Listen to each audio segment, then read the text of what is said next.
साथीहरु स्वागत छ सबैलाई नेपाल शेयर मार्केटमा। आजको यस भिडियोमा हामी म्युचुअल फन्ड सामूहिक लगानी कोषको बारेमा महत्त्वपूर्ण जानकारी दिन गइरहेका छौं, जसमा हामीले म्युचुअल फन्ड के हो, ओपन एन्डेड र क्लोज एन्डेड म्युचुअल फन्ड बारे क्लियर जानकारी र यस बीचको भिन्नता, यसमा हामीले लगानी गर्ने प्रक्रिया र म्युचुअल फन्डले लगानी गर्ने क्षेत्रहरू, म्युचुअल फन्डका प्रकारहरू के छन्, एसेट म्यानेजमेन्ट कम्पनी एएमसी के हो र एएमसी को परिचय र यसको भूमिका, म्युचुअल फन्डका फाइदाहरू र म्युचुअल फन्ड कसका लागि हो वा कसका लागि होइन र हाल नेपालमा सञ्चालन भइरहेका प्रमुख म्युचुअल फन्डहरू यावत सम्पूर्ण जानकारी क्रमशः रूपमा एकदमै सजिलो भाषामा प्रस्तुत गर्नेछौं। कृपया भिडियोलाई अन्तिमसम्म हेरी साथ दिनुहोला, जसले तपाईलाई केही न केही लाभ अवश्य नै पुर्याउनेछ भन्ने उद्देश्यको साथमा सुरु गरौं आजको भिडियो। सर्वप्रथम कुरा गरौं म्युचुअल फन्ड चाहिँ के हो त। म्युचुअल फन्ड भन्नाले एउटा साझा लगानी कोष हो, जसमा विभिन्न लगानीकर्ताहरूको पैसा एकत्रित गरेर बजारका विभिन्न वित्तीय उपकरणहरूमा लगानी गरिन्छ। यसको प्रमुख उद्देश्य भनेको लगानीकर्ताहरूको पुँजीलाई विभिन्न क्षेत्रहरूमा लगानी गरेर अधिकतम नाफा प्राप्त गर्नु हो। यसमा विशेषज्ञ फन्ड म्यानेजर्सको नेतृत्वमा पैसा लगानी गरिन्छ, जसले विविधता र पोर्टफोलियो सन्तुलन प्रदान गर्दछ।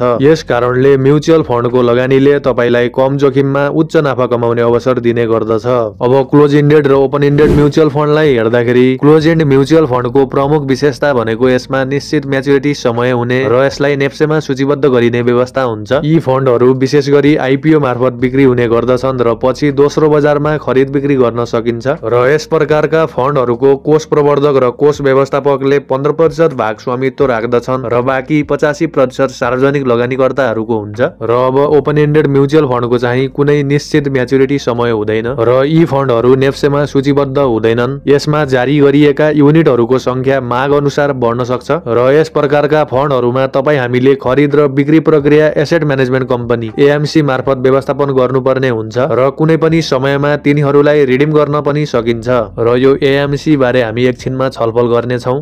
अब यो म्युचुअल फन्डलाई चाहिँ कहाँ र कसरी खरिद बिक्री गर्ने त। क्लोज एन्डेड म्युचुअल फन्डलाई चाहिँ प्रारम्भिक निष्कासनको माध्यमबाट आइपिओ मार्फत खरिद बिक्री गर्न सकिन्छ र त्यसपछि नेप्सेमा सूचीबद्ध भएपछि दोस्रो बजारमा खरिद बिक्री गर्न सकिन्छ। र ओपन एन्डेड म्युचुअल फन्ड भने चाहिँ यसलाई प्रारम्भिक निष्कासनको समयमा चाहिँ आइपिओ मार्फत खरिद गर्न सकिन्छ, तर त्यसपछि चाहिँ यसलाई योजना व्यवस्थापक वा अधिकृत वितरक मार्फत दैनिक खरिद बिक्री गर्न सकिन्छ। अब कुरा गरौं म्युचुअल फन्ड सामूहिक लगानी कोषले लगानी गर्ने क्षेत्रहरू बारे।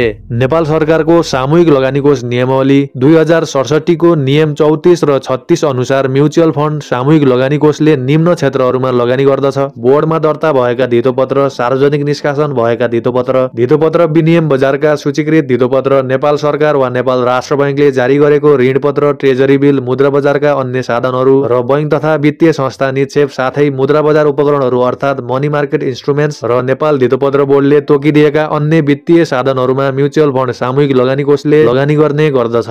अब कुरा गरौं म्युचुअल फन्डका मुख्य प्रकारहरू बारे, जसमा पहिलो रहेको छ इक्विटी म्युचुअल फन्ड। यी फन्डहरूले मुख्यतया शेयर बजारमा लगानी गर्ने गर्दछन् र यसमा जोखिम बढी हुने हुँदा फन्ड म्यानेजरले पोर्टफोलियो डाइभर्सिफाइड गर्नाले यस्ता फन्डहरू दीर्घकालिक लगानीका लागि उपयुक्त मानिन्छन्। दोस्रो रहेको छ डेब्ट म्युचुअल फन्ड। यी फन्डहरूले सरकारी र कम्पनीका बन्डहरूमा लगानी गर्छन्, जसले कम जोखिम र निश्चित आयको अपेक्षा राख्दछ। त्यसैगरी तेस्रो रहेको छ सन्तुलित हाइब्रिड फन्ड। यी फन्डहरूले शेयर र बन्डको मिश्रणमा लगानी गर्छन्, जसले जोखिम र प्रतिफलको सन्तुलन बनाउँछ।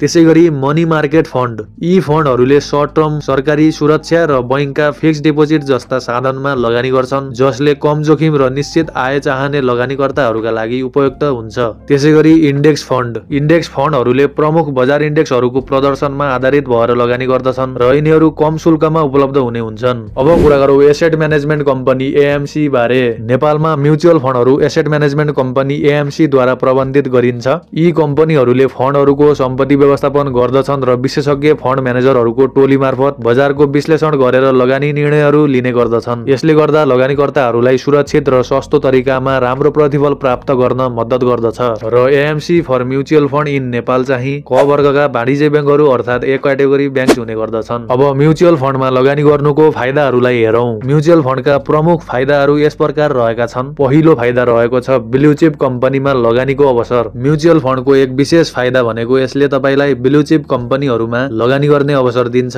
ब्लू चिप कम्पनीहरू भनेका विश्वसनीय, स्थिर र उच्च नाफा कमाउने कम्पनीहरू हुन्। यस्ता कम्पनीहरूमा लगानी गर्न सामान्यतया ठूलो पुँजीको आवश्यकता पर्ने गर्दछ, तर म्युचुअल फन्ड मार्फत तपाई हामीले थोरै रकम लगानी गरेर पनि यी ठूला कम्पनीहरूमा लगानी गर्न सकिन्छ। यस्तै दोस्रो फाइदा रहेको छ कम जोखिम र थोरै रकममा लगानी गर्न सकिने। म्युचुअल फन्डले कम जोखिममा उच्च विविधता प्रस्तुत गर्दछ र थोरै रकमले पनि तपाईलाई ठूलो पोर्टफोलियो बनाउन मद्दत गर्दछ। त्यस्तै तेस्रो फाइदा रहेको छ विविधता र जोखिमको सन्तुलन। म्युचुअल फन्डले विभिन्न सम्पत्तिहरूमा लगानी गरेर जोखिमलाई सन्तुलित गर्दछ, जसले घाटा र फाइदामा सन्तुलन बनाउँछ।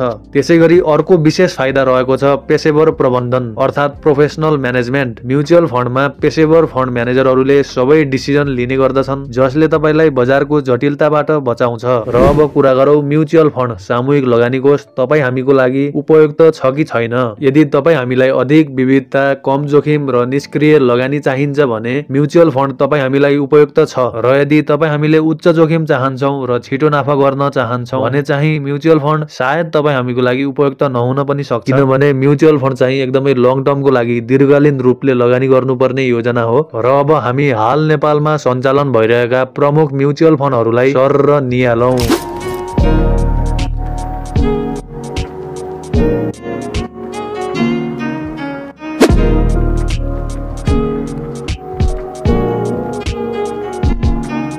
र साथीहरू यो थियो आजको जानकारी। यदि तपाईलाई यो भिडियो उपयोगी र जानकारीमूलक लाग्यो भने कृपया लाइक, सब्स्क्राइब र शेयर गरी अन्य साथीहरूमाझ पुर्याउन नबिर्सिनुहोला। र यदि केही जिज्ञासा, प्रश्नहरू र विचारहरू छन् भने कमेन्ट सेक्सनमा लेख्नुहोला, हामी तपाईलाई अवश्य नै सहयोग गर्नेछौँ। र अब जाँदा जाँदै यदि तपाईहरू राइट शेयर, हकप्रत शेयर र डिभेन्चर ऋणपत्र बारे सम्पूर्ण जानकारी बुझ्न चाहिरहनु भएको छ भने यो स्क्रिनको दायाँ र बायाँपट्टिको भिडियोलाई क्लिक गरी हेर्न सक्नुहुन्छ। र अब हामी त्यतै भेटौँला। आफ्नो क्यापिटललाई सुरक्षित राख्नुहोस् र स्मार्ट लगानी गर्नुहोस्। धन्यवाद।